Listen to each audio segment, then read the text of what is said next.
and welcome. You're watching The Social Network on NDTV 24/7. I'm Kajari Sen, and today we are going to be talking about whether universities are safe spaces for the people they are meant for, the students themselves.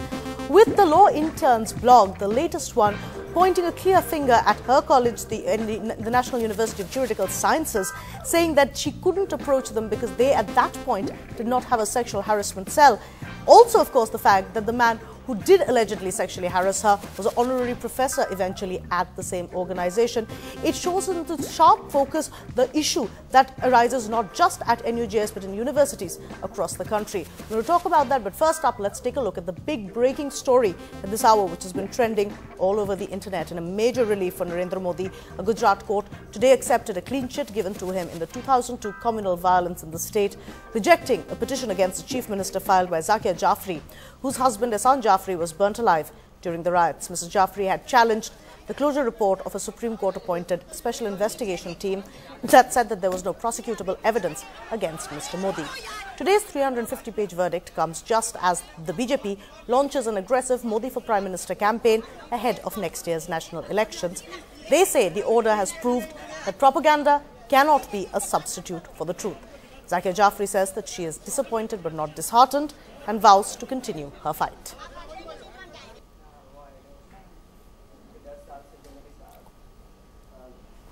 पहला reaction तभी मेरे को जो उन्होंने सुनाया जज साहब ने, तो मैंने सुन लिया। उसके आगे मैं हिम्मत हारने वाली नहीं हूँ।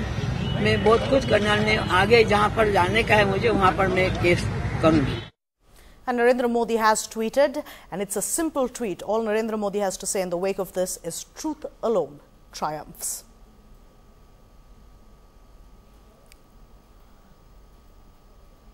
So what does the latest court order have to say? Well, essentially it says that there was no conspiracy on the part of either Narendra Modi or his cabinet.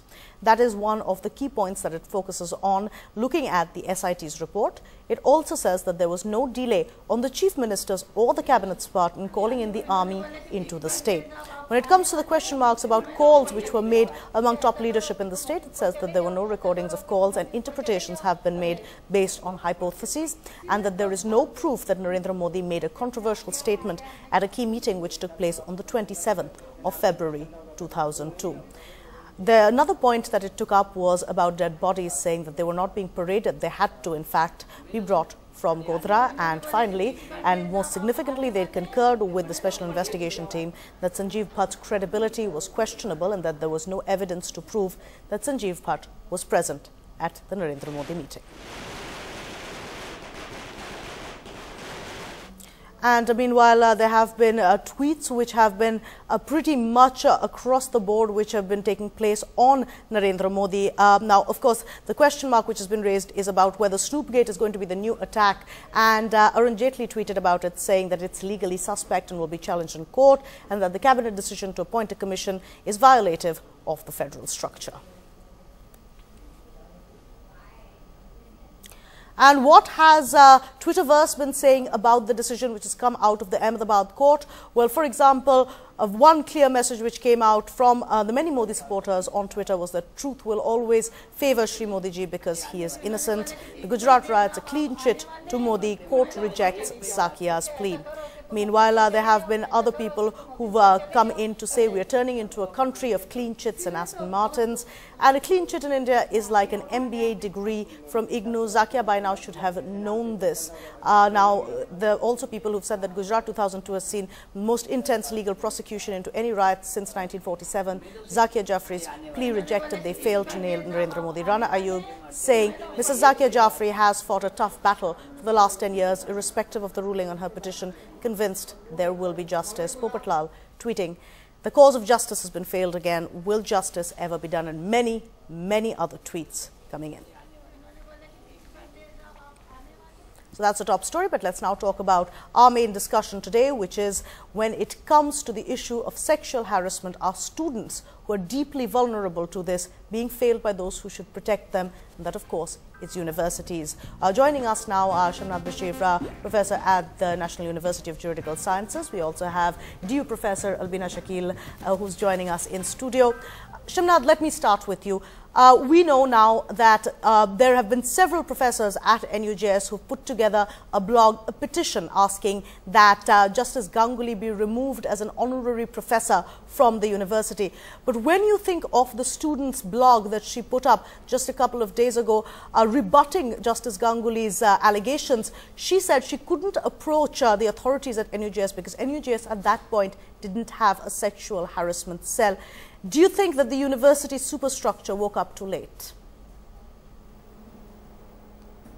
Yeah, Kajuri, that's a good question. You know, when the victim, our former student, was first, had first encountered this issue, I think it took her a while to sort of come to terms with it, given the immense respect in which she held the judge, and also the fact that she was a student at the university. The judge played a critical part in the administration of the university. He was part of the executive council for a while. He was also quite close to the vice chancellor and was an informal advisor of sorts. So I think at that point, agitating the issue at the university at the higher levels would not have made any sense. We did not have a sexual harassment policy. In fact, the judge himself, in his letter to the Supreme Court, states that the Sexual Harassment Act did not apply to him at that point in time, which was a very, very technical point that he makes in his letter. But the fact remains that at that point, it would not have made sense for her to agitate this complaint before the university. It was only much later, as she got out of the university and she went into her workplace, found that she had support from several quarters, and she had also discussed it with some of us, about a month or so before she actually went public with the blog post. And our response was, for the university to take action, something official needs to be filed. And I think she was in two minds about it. And now she's sort of vindicated in her stand of why she didn't want to pursue it very formally. Right. I mean, given all the reactions that have come and given the intense politicization and all of that. So in a way, it was what the route that she adopted turned out to be the best route after all. Right. Now, of course, the problem here, Albina, was that the policy itself did not exist, and clearly that's something that they're going to be working towards. In Delhi University, the policy does exist. It has existed for a very long time. But it seems the enactment of that policy has a question mark hanging over it. First of all, I just want to make two quick points that the Vishakha judgment existed in our country since 1997. So a lot of educational institutions had anti-sexual harassment committees. A lot of them didn't. In this case, as far as the law intern is concerned, certainly she found that there was no civil law which could provide remedy to her. And I think that the Supreme Court has led by example by taking suo motu cognizance. And it's only after the prima facie case has been found that I welcome that the NUJS faculty has now issued that statement that the university should act at least in the light of that. As far as DU, JNU and many other places are concerned, yes, we continue to, there continue to be cases against, filed by students. And the workplace hierarchies often come in play, and we are aware of cases when they're against professors, when they're against seniors, then the procedures become very long. There are a lot of delays in implementation, etc. We had the Pavitra case in DU where a woman had to commit suicide recently. So universities, there's a dichotomy. Universities have been among the first to have anti-sexual harassment committees in our country for over a decade. They have led the way in many ways by having elected committees, something that the Helka case brought to light, that do nominated committees really serve the purpose at all? Do they enjoy confidence of the complainants or the respondents? But on the other hand, universities have a long way to go. And here is the problem with the new workplace law, that the workplace law does not include students. So in many ways, the pre-existing committees that covered students now have to be replaced by the law of a faulty law of the land, which excludes students. And it's outrageous because this is a very big reality, whether it is supervisor to researcher relationship, which have, so this is a big fact that has been ignored by the parliament. There are a lot of power structures which are coming into play. Let's take this back to Shamnad now. Shamnad, Albina there was talking about what she essentially said was a cognizance of the problem, but there were all kinds of laws and procedures in place which just did not have enough teeth. These are people who are vulnerable to this kind of exploitation at every level of the system. Do you think that right now the discussion needs to take place of how these can be looked at more strongly? For example, immediate suspension of anybody against whom there is even an allegation of sexual harassment?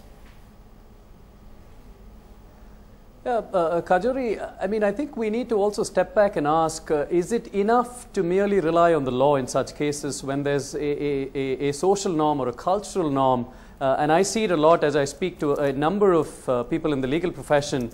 A lot of them really don't see an issue with this in the sense that they think that, you know, it's a man who's had a couple of drinks and, you know, what's the big deal? And I think that kind of societal, cultural attitude that it's okay to cross the line in such cases simply because we're all brought up in this society where there's this massive power imbalance and we've now come to accept it. Especially, you know, given the difference between the victim and between the judge whom she trusted implicitly, I think we need to really go back and question as to how do we change that? How do we change this attitude that this is okay? Because so long as you have the attitude that what I did was okay or what the judge did was okay, assuming that what he did is finally proven to be true, and the Supreme Court Committee has found a prima facie case, they found that there's prima facie merit in what the intern has alleged, our former student has alleged. I think the real question is, how do we change this attitude?